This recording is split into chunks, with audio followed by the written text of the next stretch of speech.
Hey guys, in this video tutorial I'm going to walk you through from start to finish on how to print and press a sublimation puzzle, particularly the ones that I sell. So let's go ahead and get started.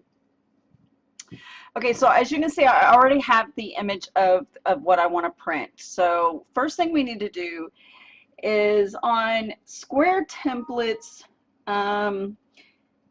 such as the puzzles, which are approximately in size, and I'll show you. They are approximately, this particular piece I think is 120 piece, and it's about 11.5 long and approximately 8 inches wide, just a little shy of that.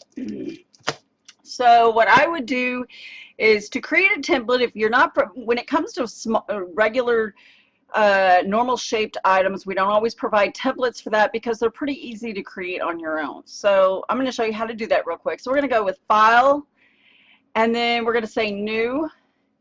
And as you can see, I already have my inches in here, and I am working in Photoshop. So I have my inches set to 11.5, and I think I'm going to actually go 8.5 is my height. So I'm going to do 11.5 wide and 7.85 inches tall. You want to set your resolution as high as possible. The general consensus for resolution when it comes to the sublimation world is 300 degrees, RGB color at 16-bit.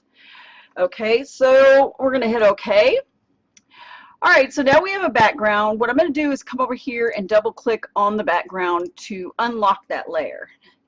Now I'm going to take my paint bucket over here to the left where you have all these little icons, and I'm just going to click on paint bucket tool, which I already had selected, and I'm going to make it black. I just like my templates back. I don't know why, but I do. All right.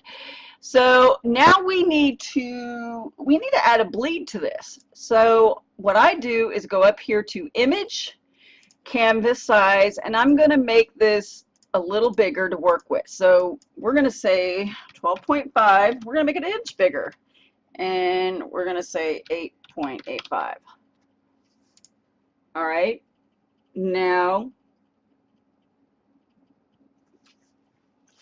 we have a little more space to work with. So now what I'm going to do is I'm just going to duplicate this layer. And so now we have the top layer over here and we have the bottom layer. So the top layer I like to make white. And this is what we call my safe layer. You guys who get templates from me know this. I mean, this is, or you know how my templates look. Well, this is how I create them. So I'm going to name that safe layer. All right.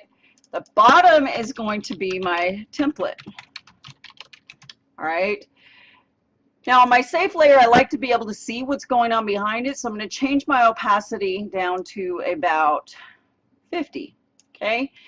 And it's a gray right now, but when we add more dimension to the template, we'll be able to see that. So let's go and do that now. So the simplest way to add dimension, I just add a stroke. So if you go down here to your FX tool, and then you click on stroke, and I generally go for my bleed, I go about a 10.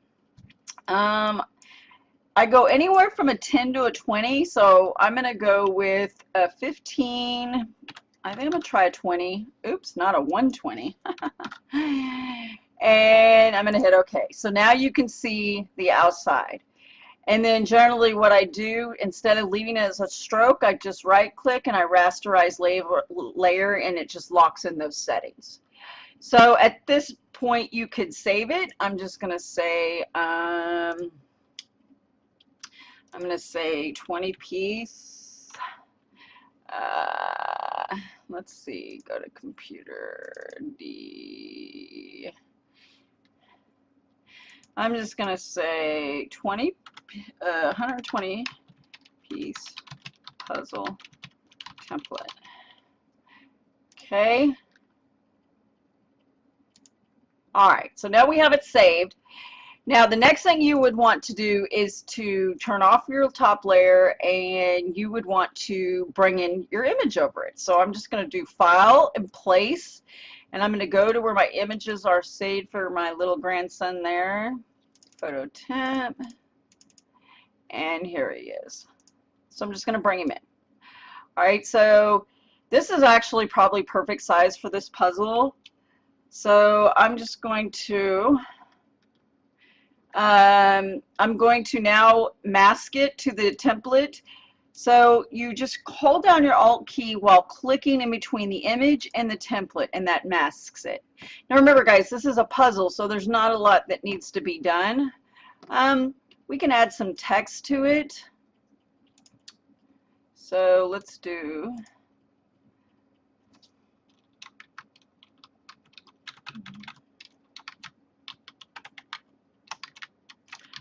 I don't know what my font is, and I'm spelling his name right.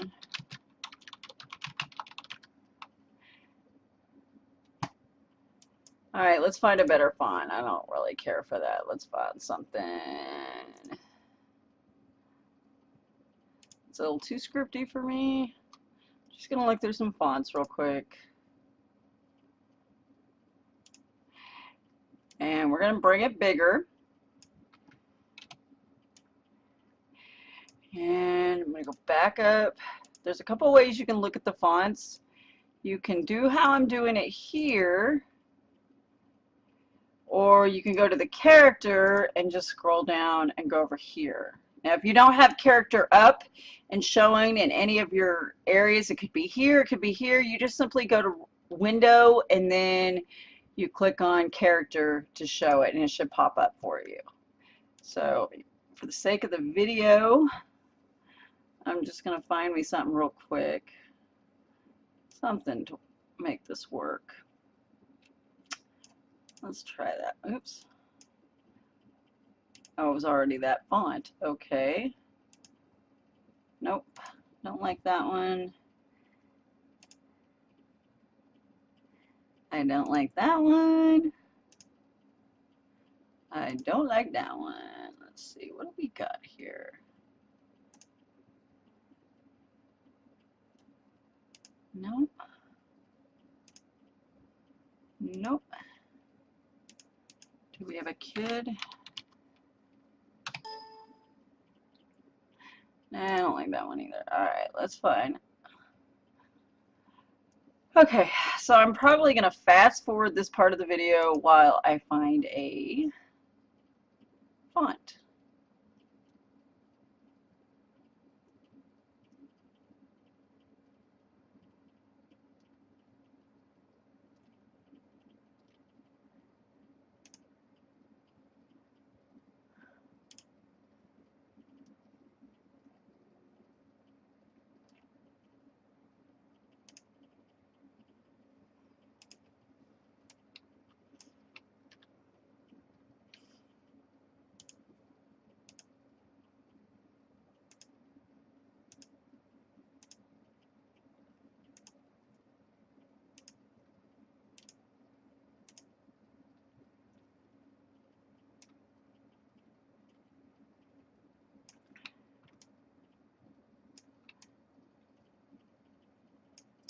All right, so that looks pretty good right there on how I want it.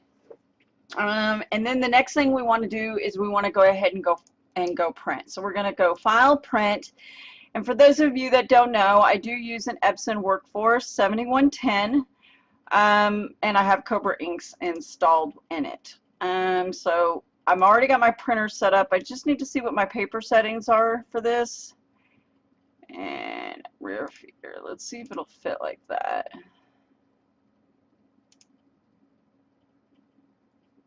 I'm assuming it's probably not going to fit. All right, so we got to get a big piece of paper, which is fine. And I'm going to go to my print settings. So on something that you needed bigger, you need to go to your print settings, and you need to choose a different, your larger paper. In this case, I'm going with my Super B. Okay, I always keep borderless print. And for the default settings, presentation matte, You go to more options. I have high speed and mirror checked. I always like my mirror to be checked since this is for sublimation. And then advanced, you would want no color adjustment. So those are pretty much the default settings. All right. So I'm going to hit OK. Let it readjust its thing here. Okay. So now what I'm going to do is just drag it up so that it prints on that very top part so that I can cut the rest of the paper. And then I'm going to go ahead and go put my okay, so I went ahead and put my paper in, and the next thing I do is just check a few of my other settings, make sure my correct profile's chosen. I'm on perceptional printing, and I do not check the black point compensation, and then I'm just ready to go ahead and print.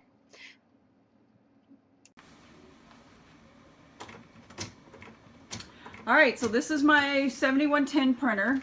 As you can see, the paper is loaded in the far back, and it's the large Super E paper, and my printer's starting to print. Now this is a pretty detailed photo. Okay, so this is normal print speed right here, but for the sake of the video, I'm going to let you guys watch the whole thing print out, but I'm going to speed it up via my video software.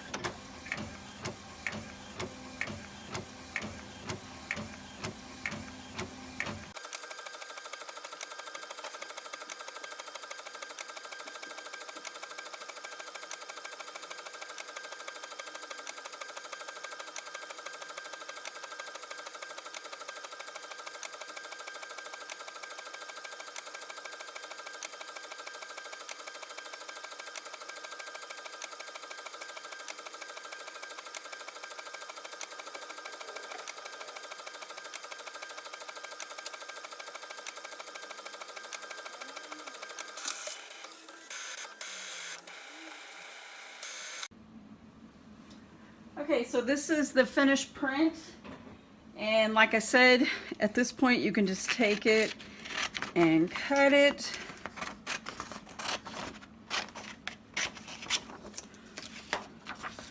You can cut it, and then that way you can use that other piece of paper for another project.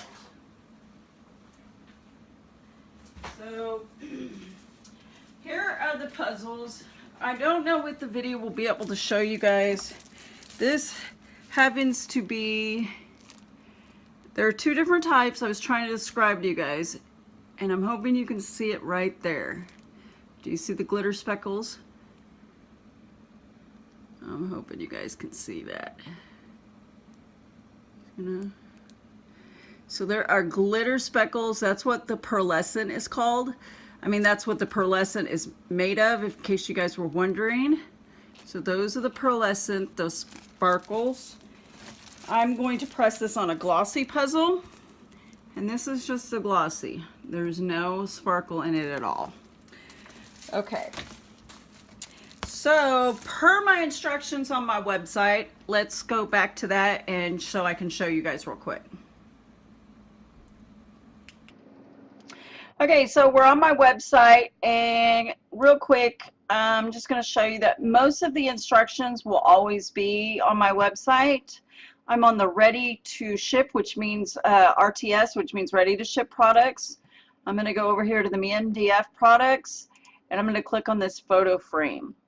And if you scroll down, it's should always, most of the time I will have my videos up here, or they could be in tabs right over here.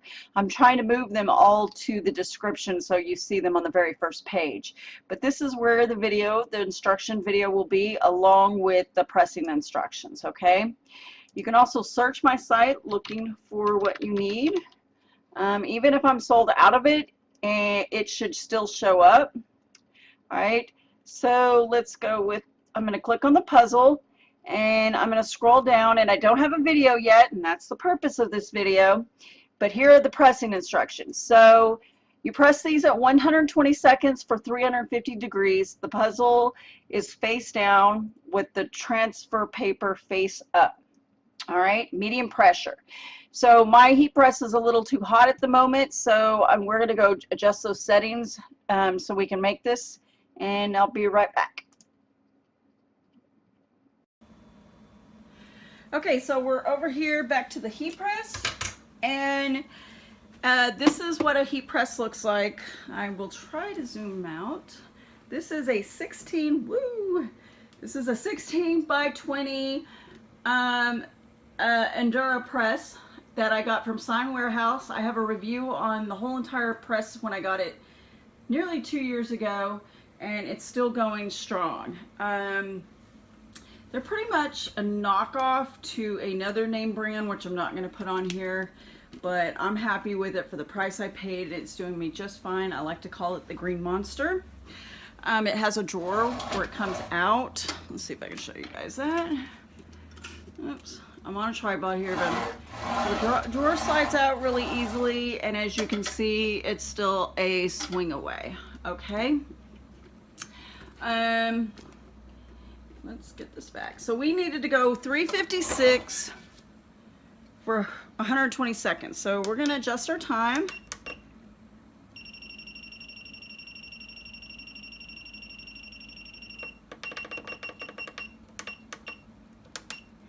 For 120 seconds.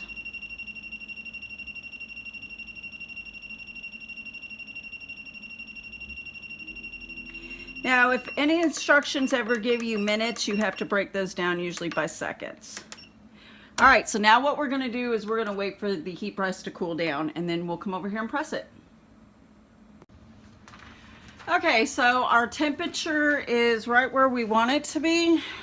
I'm going to turn that over there. I've got my butcher paper here, and I'm going to make sure y'all can see this. All right. All right, so we're going to take the puzzle out of the wrapper. They do not have any protective coating or anything like that, just the wrapper. I do leave the cardboard. I leave it on the cardboard when I'm pressing. Oops. Okay. So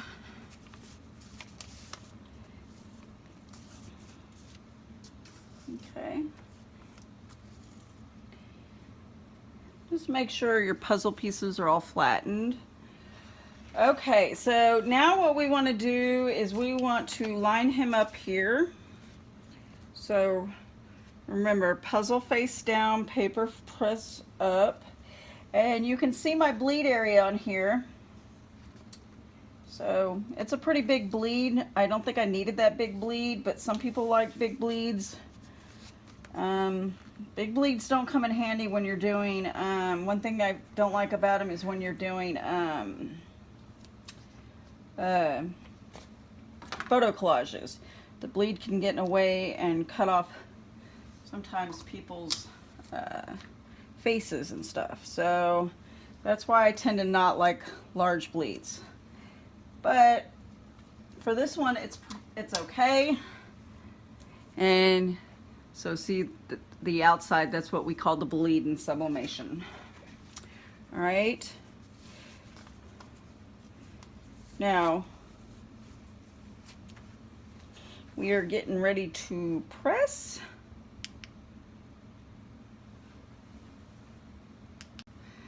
Okay, so remember in the instructions when it said puzzle face up, paper face down, that is going to be just like that. Okay, so now we want to get it into your protective paper. The reason why you have to have butcher paper is to protect your top platen from getting any inks on it and your bottom platen. Okay, so now we're going to do medium pressure. And the pressure is on these is the knob in the back. So you turn it down to increase pressure and up to loosen the pressure. All right, so 120 seconds is how long we'll bake it for, and we'll be right back. All right, so we're winding down to the last 10 seconds.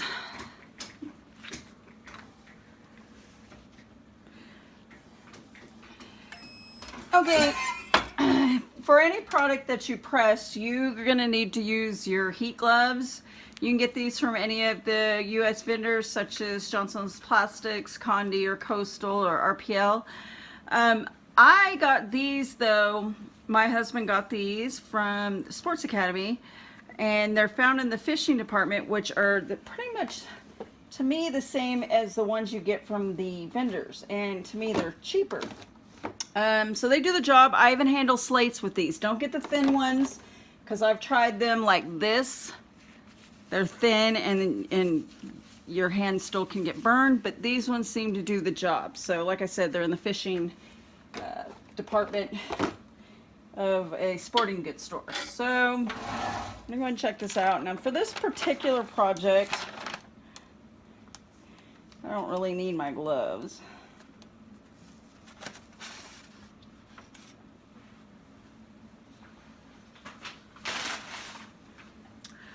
All right, let me flip it around so y'all can see. And wow.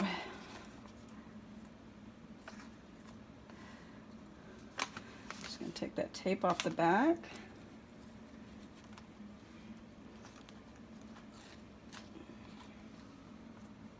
Now it's okay if a little bit of the paper off the back tears off with the tape. I don't recommend using Pro Spray with these.